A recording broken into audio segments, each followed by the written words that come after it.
Hello and welcome to day 2 of Variety's TV Fest presented by Amazon Advertising. I'm Adam B. Very, senior entertainment writer, and today, for the first time, we have assembled the stars of Marvel Studios' first 3 series for Disney+. And Tom Hiddleston. Is he here? Is Tom here? Did they kick Tom off? Oh, already, we're off to the races here. From WandaVision, we have Elizabeth Olsen and Paul Bettany. From The Falcon and the Winter Soldier, as you've already seen, we have Anthony Mackie and Sebastian Stan. And from Loki, we have Tom Hiddleston. Welcome to all of you. Thank you for all for being here. As we were all kind of signing in, you guys were already off to the races talking to each other, but I kind of want to get a sense of, before we dive into your shows and the Marvel experience, other than this virtual discussion today, how often have the 5 of you been in the same room together to interact with each other? Oh, always. We lived together like the monkeys did. Yeah. We live together and we write songs and everything. It's been great. Okay. In the bubble the whole way through the pandemic. I do feel like there's often times when we are all on set together in a tent. No, but it's been right. I guess it's been like 2 years. Yeah. 2-3 years. Yeah, 3 The years. last time I saw you guys when we did the big Endgame scene. Yeah, so like 3 years ago, 2018. Wow. I wasn't in that scene. Tom wasn't right. No. I saw Tom do a That's great okay. play That's on fine. Broadway though. Yes. Before the pandemic. I think this is the first time, Adam, that the 5 of us have been in these specific 5 have been in the same. Yeah. Virtual or not. There's lots of wires that go, lots of connections that go in different directions, but this is an exclusive, I think, of this. Whether or not you choose to believe Paul and his monkeys. I preferred that version. We were I had in my head, we were making banana bread together during the pandemic and growing kale like everybody else. We're definitely not growing kale. Just stop it. Speak That for is the yourself. trash leaf. Oh my That is the trash leaf. No more kale talk. I just picked blueberries this morning. Of course you did. So with each of your shows, all of you have been very important supporting characters in the Marvel films, but now you were all at the top of the call sheet, headlining your own shows. I'll start with Lizzie, and I'm going to call you Lizzie because you told me in a previous interview I could call you Lizzie. Lizzie, what was that experience like for you to go from being, having your specific scenes in your movies to being there every day, top of the call sheet, lead of the show?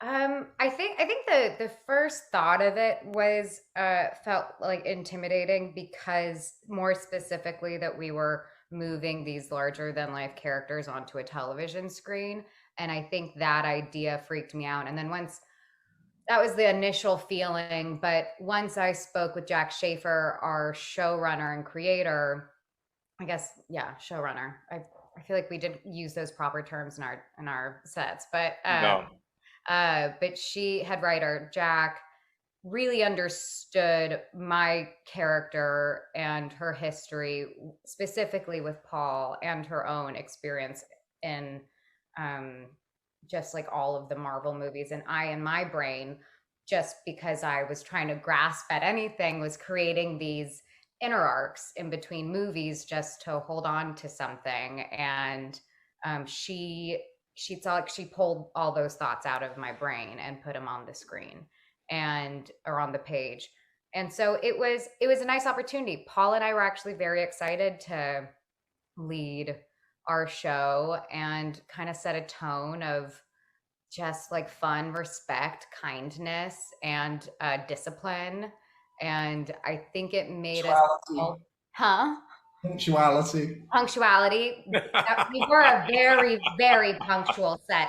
No one was ever late. That is true. But that is, I mean, that's what you get when you get a, you know, when you do get to lead in a way, you get to set the standard for everyone. And we had a really great time making our show, and there's a lot of collaboration, and it was chaos because you're going from a movie that's like a page and a half a day to 7 pages a day. It was really exhausting, but I know we had great leadership, and not talking about us, but we had other, you know, great leaders with Matt Shackman, our director, and Jack Schaefer. And so it was a great opportunity. And you got to work with Kat Dennings. Oh, yes, Mackie, I did. Yeah. Anthony, although I gather that everyone who knows you calls you Mackie, but I will call you Anthony. Anthony, when you were first pitched the idea of taking Falcon to Disney Plus, what was your reaction? I was horrified. It's funny because when I went to LA, I bumped into, I didn't know who, what, where, what was going on. And, you know, all I know is I got called to LA to have a meeting.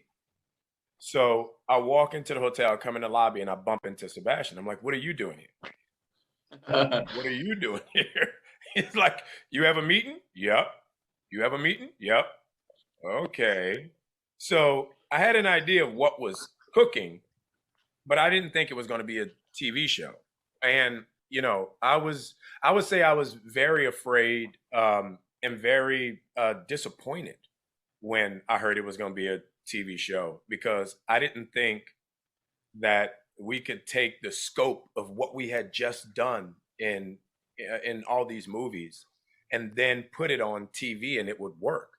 And I didn't want to be like the first failed entity of Marvel. Like, you have all this amazing stuff, and then this one thing sucks, and it just happens to be me. So, because I didn't know about the other shows. When I heard they were putting like us on TV, I was like, yo, you're literally sending me and Sebastian out to pasture like 2 old cows. You know, why are we like, we shouldn't, there's no way you can take even like he's being way too modest about it, by the way. After being in 17 Oscar nominated movies, I guess, like, you know, he's gonna have that. No way, man. No, I was mortified, and I thought it took Kari and Malcolm Kari Skoglund and Malcolm Spellman. Yeah, and once I heard the 2 of them were on, I was like, oh, well, you know, Kevin Feige promised me that he wasn't going to dumb down the culture of the Marvel franchise that they've created, because, you know, if it's just like, you know, it was going to be smaller. I thought it was going to be like, you know, Batman and Robin, the original one, where it was like, pow, bing, you know. I mean, that would be kind of fun to see in a Marvel context too. But you know, I think that it sounds like that once you got going, you both sort of got a sense of, oh no, this is still going to be at the scope of the movies.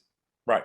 Yeah. And it was all the same people, you know, and everybody can attest to this. You know, when you do these, when you become a part of the Marvel franchise, it's almost like, you know, summer camp. So when you show up to set, it's everybody, and you never miss a beat. And, you know, everybody, some people have kids, some people bought a car, some people did this. So it's like, you know, you go back to seeing all your same friends over and over. And I think that speaks a lot to the culture that Lizzie was talking about. You're at work with your friends. So, of course, you're looking forward to going to work and having a good time and, you know, bumping into Lizzie in the parking lot and tormenting her set and stuff like that, because it's fun, you know? Tom, you know, I understand that for you even taught like a Loki 101 course to the creative leaders of your We were not show. invited. We were not invited. Let us say, Sebastian and I were on the lot, and we were not invited. There was a whisper about it. Everybody was talking about it. Tom Hiddleston gave a 6-hour symposium about Why were we Loki, not invited? and we were not invited. We were all on the lot. Yeah, yes, we were all on the All lot. three of us And were on the lot. Sebastian and I, they made us work. They scheduled one of our biggest scenes so we could not sneak out and crash the Tom Hiddleston symposium. Did you have a laser pointer or like a telescopic thing that you could point at? He gave a 6-hour symposium about Loki. Go. Yes, Tom, we're listening. There was a whiteboard.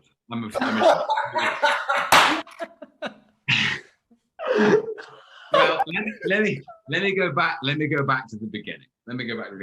So there was a kind of like, see, our show hasn't aired yet, so I have to be careful with what I say now. But so initially, when Kevin Feige and Louis D'Esposito called me about this, they were very excited, and it was around the spring of 2018, which was when Infinity War was being released into the world, and they said, Disney are going to create this streaming platform, and they have, we're very excited to present ideas to them, and Loki is one of them, in amongst WandaVision, Falcon, Winter Soldier. I was like, okay. And then I was excited, but my first question was, how do we do that? Infinity War was just about to come out, and the opening 3 minutes of that film felt extremely final. And you die. Loki dies. Yeah. And I said, well, what? How do we do that? Because they were so kind and generous, but also sort of conclusive about the way that scene was written. I think even Josh Brolin as Thanos says, "No resurrections this time," and then cut to. So sorry. So Tom, when you said, "How can we do this?" Did you know yet what was going to happen in Endgame, or did they even say to you, "Well, we have a plan, we just can't tell you yet"? Did they give you any sense of like how they're going to do it? Basically, there were moments where different people on the production team had lots of different questions about different things from different films. Different movies, and the 6 movies I made in the MCU, they were like, why does this costume change to this, and what happened here, and what was the thinking behind, why did this thing end up like that, and why do you use your knives like this in one film and your knives like this in another one? And because again, I have to be careful of spoilers. I know that you'll be respectful of the need with 2 weeks to go. So there were basically the show is about lots of things, but it's probably, there's an element of it being it's about identity in the way that WandaVision maybe is about grief. And we were digging into lots of different aspects of Loki and this, the shapeshifter who is constantly changing shape. So what's his authentic shape? Does he have one? And there's so many, I was fielding lots of questions from the production team. And then 6 hours, Tom. 6 hours. It came up in, it wasn't 6. It can't Symposium, 6 hours. I'm 2 maybe. Okay, like 2 hours. Like an hour with a Q&A. Tom, Q&A. There was a Q&A. Anyway, so sorry, I said to... Sorry. Love you. Sorry, Liz. I said to Kate Herron, our director, I said, would it be helpful if I gave everybody all the information at the same time? And Kate and Kevin Wright, our producer, was like, that's a brilliant idea. So it became, and I shamefully, it then became a kind of low-key lecture. Yes, I'm crushed with shame and embarrassment that this thing has even happened and is now out in the world. But if you guys, want the kind of cliff notes on it, I can probably type them up. Send you a copy if you really want it. I think it's born out of real fear that I'm not sure I could hold a 30-minute discussion about it. That's actually what it's born out. It's like, oh my God, Tom Hiddleston is so prepared. I don't Paul, could you hold a 2-hour symposium about the ship of Ephesus, the ship of Theseus? No, I couldn't. I just did what I always do, which is learn the lines, hope for the best. Swing for the fence, baby. And it was slightly intimidating because I was playing opposite my stunt guy, and he was kind of better than me, This happened to me once before when I had a stand-in, a camera stand-in. It was for lighting, and he would do things, and I go, Jesus, that's a good idea. And it was really, the whole thing was, I found myself robbing ideas of the stand-in. of the guy stand-in for lighting. Terrible. Anyway, but we digress. Hey, Adam, take it away. Yes. So Tom brought up a very good point when he asked to be careful, conscious of spoilers, which is all of you have in various times in your careers within Marvel had to navigate people like me asking you questions that you actually can't answer. And so I want to know if you all have sort of go-to ways of avoiding answering direct questions that are sort of spoiler driven, because you all have to protect the storytelling that Marvel has worked so hard to maintain and keep everybody surprised. Like, for example, Tom, it sounds like you didn't even know that Loki was going to sort of be resurrected in Endgame until much later. Like, so do they keep things from you? How do you navigate all of that? No, actually, I did. The biggest secret I kept for a long time was that scene in Infinity War. So I remember going in to meet Kevin and Lou before we started filming Ragnarok, and they were kind of talking me through. Before they sent the script, they were kind of talking me through the story, and Taika, I think, wasn't in town at that time, so I just talked it through with them, and at the end of that meeting, so they were sort of describing what happens with Thor and what Chris was going to do, and the arrival of Hela, played by Kate Blanchett, and how Hulk and Ruffalo is going to be on this alien planet at the other end of the universe with Jeff Goldblum as the Grand Master, and I thought, this is great, and then where it was going to end. And then at the end of that meeting, Joe and Anthony Russo came in, and they said, we're working on the next Avengers film, and this only completed scene we've locked is the opening. And then they told me what happened in it. And so I then carried that around, sort of knowing that was going to happen for, I guess, 2 years, maybe 2.5 years. You just kind of, I don't know how you guys feel, you just kind of change the subject and go, I can't tell you anything. You'll have to wait and see. I know some people feel they have to tell someone, otherwise they'll tell everyone. How do you guys feel about it? I tell everyone in my personal life, and I tell no one in the press. You trust the people in your personal life? Yeah, I trust them with things that happen in my life that don't get out in the press. So yes, I trust them with Marvel news.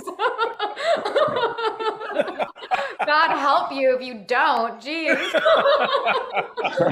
This is really revealing about you. Yeah, we have people in our personal life that we trust. Yeah. That's dope. Man, that's dope. I don't think Max does. He's shocked. I feel like Sebastian would be really good at answering this question. What? How do you avoid answering questions, Sebastian? Absolutely not. I'm very worried about any trusting whatsoever. I before this variety call, I had a conversation with Antony where I was like, I just want to know that you'll be on this call. I can't be alone. I think I have an attachment issue now to him. Like, I can't even like do this. See, You're like this the is little why. brother, and the big brother just like. Why am I not the little brother? How do you say, Lizzie? I might be the little brother. How about that? I think you're the big brother, and Sebastian likes to let his big brother talk so that he can just Oh, Lizzie, I'm not so have to happy say that you're anything. like. I'm not love your saying analysis anything of our else. relationship. I'm not like putting either of you down, by the way. Just Oh, there she is I'm covering just it up. observing and just like saying how I see it. Lizzie, I'm just saying, if you Nice. ever want to meet at Nice. Aroma Cafe in the Valley, I'm in. Aroma Cafe? Is this where the therapy scene came from? Right. Yeah, I know. I'm just seeing it right in live. I'm seeing it live happening in front of me. Oh, that's so bad. Paul, I'm going to pivot to you for a second. Your character Vision has arguably evolved.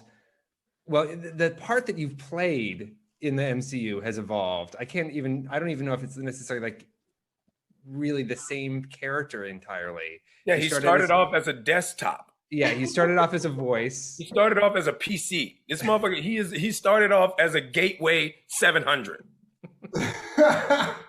and then you became Vision, and now, you know, a spoiler for the end of WandaVision, there's another version of Vision now that's out there in the MCU. You know, God knows when we'll see that again. But could you talk about, you know, for you how that's been to have this your time in the MCU just continually perpetuate and sort of start over again, and every time you think it's over, then they tell you it's not. What that has been like for you? Well, last time it was pretty great because you know, my contract was up and I'd just been called twice, and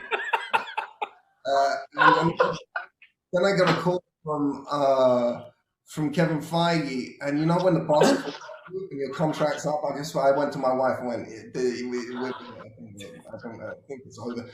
So I went in there, and because I'm British, I was like, you know, I don't want anybody to feel bad. So I just went in full on, like, it's been a great ride.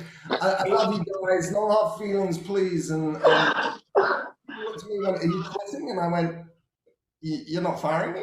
And they went, no, we're gonna put your TV show. So I was poised. Unlike Anthony, I was poised to go, absolutely. I can keep the kids in private school. It's gonna be great. But to answer your question more seriously, yeah, it's been a fun ride. I think I was concerned about how on WandaVision I keep him being the Vision, and I think at the core of the Vision, you know, because he's all changed, right? He's Ultron, he's Tony Stark, he's Jarvis, and then I just, you know, threw a bit of you know, some sort of 1950s comedy into it, and it seemed to hold on. If the center of Vision is decency, you know, it can kind of absorb some other shit. So that's what I did. Sebastian, when Bucky fell off of that train, in Captain America, the First Avenger, did you know that he was going to be coming back at that point? Did you know that then? No, they were at first they were gonna have this like green sleeved arm, and I was like, oh, perfect. And then they were like, you know what? We don't know. So then they gave me the real arm back, and yeah, I don't know, not much after that. So when did you find out that he was going to be coming back for Captain America: The Winter Soldier? A friend of mine called me and said, hey, bro, I'm at the San Diego Comic-Con, and you're in the title of the next film. And I was like, oh, cool. Seriously? They didn't? Yeah. I don't know. We seem to find these things out like in weird ways, I guess. I don't know. So did you know, you've been playing this role now off and on for 10 years, as has Tom. You know, how has it changed your life? Well, Tom, how's it changed your life? I mean, I'm just, you're just trying to kind of like still have some sort of a life, I guess, without someone commenting on it. It's like this. It's like if I move this piece of paper from left to right, someone's gonna have something to say about it, and I just think that's really funny. Yeah, you just launched like 3 blog posts about what that means. And professionally speaking, how is it affected for all of you? How has being part of the MCU changed the trajectories of the kinds of projects you can do outside of the MCU, the amount of commitment that you have to make with your time within the MCU? How has that affected your lives professionally? I'll answer this genuinely and not make a joke about it. I what it allows for all of us is that we all have a number sign above our heads when we make independent films, and whether or not we can sell them internationally to help get financing. Because I want to do that, it does allow us to be able to do that. So I think that's a great benefit to being a part of such a huge international franchise. Genuine. Yeah. Way to go, genuine. I love these films, I have to say, and I have been in less of them than I think everybody else as on the Zoom, and I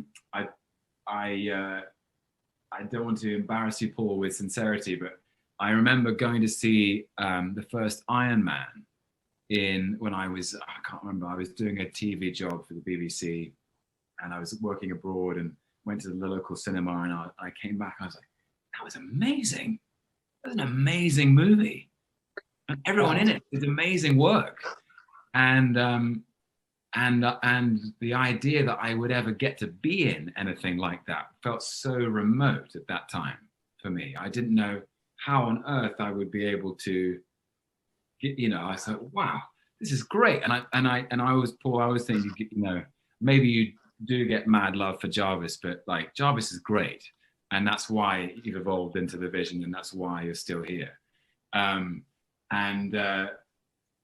It's been life-changing because these films mean so much to so many people, and that is a privilege. I mean, yeah, I think the way that everyone felt at the end of Endgame when those battles happened, and the response that was sort of heard in the theaters, it's the thing that I keep thinking about when I think about going back to theaters post-pandemic, is sort of recapturing that kind of experience again. And part of that is the fan interaction, the experience that you guys all have with the people who love Marvel so much. And I didn't know if any of you had any favorite interactions or memorable interactions you've had with Marvel fans that you might want to share. Well, do you know what? I'll say a quick thing. I was doing a play in London when Endgame opened, and I think I was one of the only people who wasn't there at the big release in Los Angeles. And 2 very old friends picked me up from the stage door one night, and they booked some tickets to a midnight screening. And I went dressed in like a scarf and sat in a cinema in London and watched it with the first crowd. And that's when I realized like what an extraordinary event these films are when they come out. Like I wasn't in an industry, it wasn't an audience full of people from our industry, it was an audience full of the real audience. And it was such a delight to be kind of in amongst it, and to feel the responses and to hear them. They're so vocal, so emotional. So yeah, that was a really fun experience to just be back in touch with the real thing, I guess. Yeah, I think Tom's right in that you don't have to look at it through the sort of prism of what being in the Marvel franchise can do for you, but rather what you can do for the Marvel franchise. No, it just began to sound like that, but that's not what I meant. What I meant was WandaVision, for instance, was just on its own one of the most creative and fun experiences of my career. And so I don't even think about it in the context of everything else. It is what it is, and you're working with the greatest technicians in the world, you know, and like Antony says, you're going to see all your friends again. It's been such a great time, and really, really creative and imaginative. So I love it. I want to talk a little about the world building in the MCU. You know, and you know, one of the things that's sort of great about the way that Marvel operates is that each sort of movie feels sort of unique unto itself as its own kind of thing, but it's also part of this larger cohesive storytelling universe. That was, I think, appears especially true with these shows. Each of these shows are very different from the other. So, you know, how, you know, these are things that, you know, we rarely get to sort of talk about because we're so focused on like this, you know, the grand spectacle of it all. But like the props, the sets, the world building, could you talk about, for you guys as actors, what it's like to step onto those and have that help your performance and help you sort of believe that you have these incredible powers or these incredible abilities, you know, and sell that story? Lizzie, why don't you go first? Oh, I was just thinking about how important my wigs are to me when you just told me to speak. I really, I think the wigs that I put on, whether it was for the 50s or the 70s or Scarlet Witch wig, you have like 14 wigs.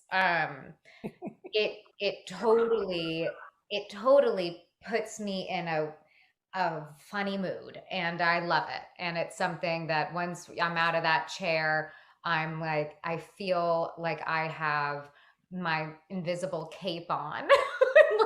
like I'm gone. And I don't mean it in any kind of like a methody way. Just it really makes me feel like for the 50s, you know, you just want to walk different, you want to talk different.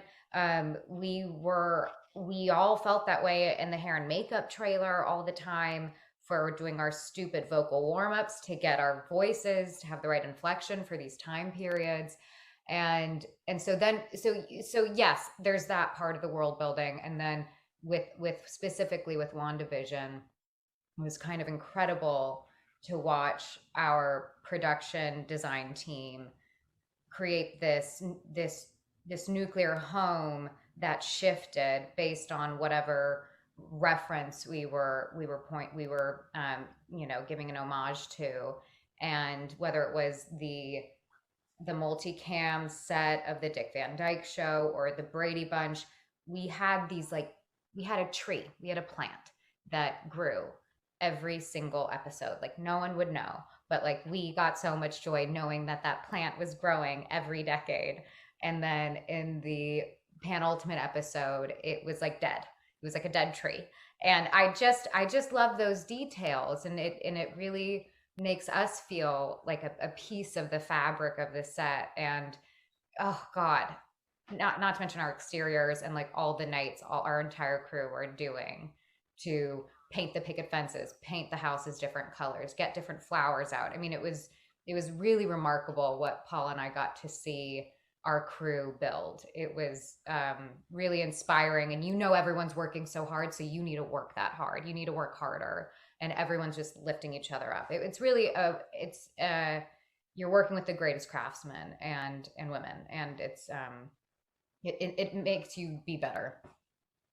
Anthony, along the lines of what Lizzie was talking about, though, you know, for Falcon and the Winter Soldier, you were in a lot of different locations. You were supposed to be in, you know, there was a brand new city or country within the MCU, Madripoor, that was introduced. But you know, you obviously can't, especially since part of your show was shot during the pandemic, you can't necessarily travel to all of these places. So how did you what was it like for you to have this sort of international show and have that be part of what you were doing with the Falcon and the Winter Soldier? It was when I first read the script, I thought it was going to be one of those amazing experiences where we were going to be traveling to 7 different countries and doing all this stuff. And, Sebastian was going to hurt his toe trying to be Tom Cruise. And, all this stuff was going to be amazing. And then they were like, Atlanta and Puerto Rico. And I was like, sweet. And then the earthquakes in Puerto Rico happened. Then they were like Atlanta and TBA. So it kind of, our show was interesting because it really gave a wide spectrum of what this world for the Falcon and the Winter Soldier was going to be. What's the idea of everything and all these characters they were introducing into the universe. But at the same time, everything was kind of a chink in the armor. Everything that happened kind of was a punch in the gut. From us not being able to know our location, from the pandemic, from the earthquakes, there were so many things that were like set in our path that were speed bumps. So it was really a group effort with cast and crew to keep the morale up, and every location and every opportunity and rewrites and everything to really make the show work the way it did. I think the best thing that happened to us that we were taken out the first slot and put in the second slot, because I feel like WandaVision was so amazing because it really set the vocabulary for what Marvel was going to do in the streaming universe. And when you saw that show, how unique it was, how different it was, how beautiful it was, how the performances were so great, and how it still stood the test of the cinematic universe, it kind of made the audience fall in line to the new scope of what Marvel was going to be. So thank you, Paul and Lizzie. But it was, all of these shows, every single time was a team effort. And, from the builders, from the riggers, from the lighters, from the, writers, every single show kind of worked its magic in its own way. We'll see about Loki. We had the best crew of all time. No, we had the best crew of all time. Well, we had the crew that didn't sit through a symposium. Oh no! Well, the thing about that crew, I guess about 2/3 of Loki was made after the lockdown, and so if I had any chance to publicly salute those guys. Because coming back, we did 6 weeks of Loki, and then pandemic hit, shut down. We came back 5 months later, 4.5 months later. As I think, Tom, can I ask you a question about Loki? Yeah. Do you get to improvise? Do you like? Are you like? Do you get to be like? Do you get to go off at all or no? Or is it pretty scripted? Like how? Or did you find that in there? Yeah, we found, I mean, it's like always, I feel like with every experience I've had with Marvel, it's like it's a mixture of the two, no? There's something written, there's a script, and you start there, and then, but it can spin off and change and depending on the day, depending on the scene, depending on the complexity of the setups and the shots, and you're like, well, we've kind of planned for this wire gag, and there's a mat for you, but if you do something else, we don't know if you're going to hit them. Can you hit the mat? Because we need you to do that, and otherwise everyone's in trouble. But there was definitely room to play and to be inventive. I mean, it sounds the same as like when we were on set, and I had to remind Antony that Daniel Bruhl was in the scene. I was like, Antony, Daniel is in the scene too, right? Like, oh, sorry, but like, yeah, I guess there's a collaboration aspect to this whole thing, as you go. Yeah. I don't know. And we Owen Wilson, who sadly isn't isn't on our Yes. is so inventive and so imaginative and so spontaneous. He would always bring new things and new things to the table. And so yeah, but then I feel like it's always, my experience inside working with Marvel Studios has been like that. There's always been an encouragement to, and that comes from Kevin Feige, wouldn't you agree? Like Kevin works from a place where if someone has a good idea, let's try it. And that's the way the studio works is if someone has a good idea, it doesn't matter where whoever has it. There's no hierarchy of good ideas. If you have a good idea, then pitch it, and maybe it'll be in the thing. And that's what I love about the studio is they're so fleet-footed and so dexterous like that. They can go, oh, that's interesting. Let's try this. How many times during your shoot did you talk to Kevin Feige, Tom?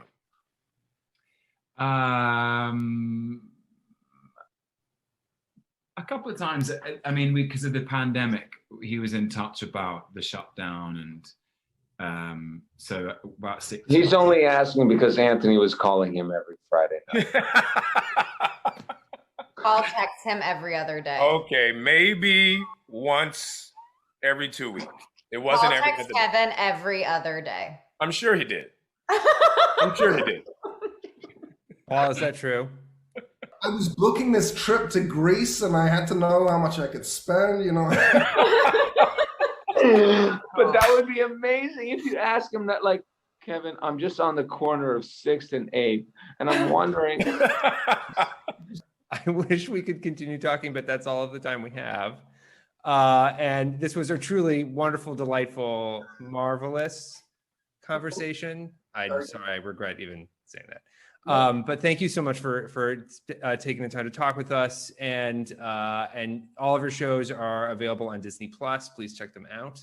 To our attendees, thank you for watching, and please stay tuned for our next session. Thank you so much.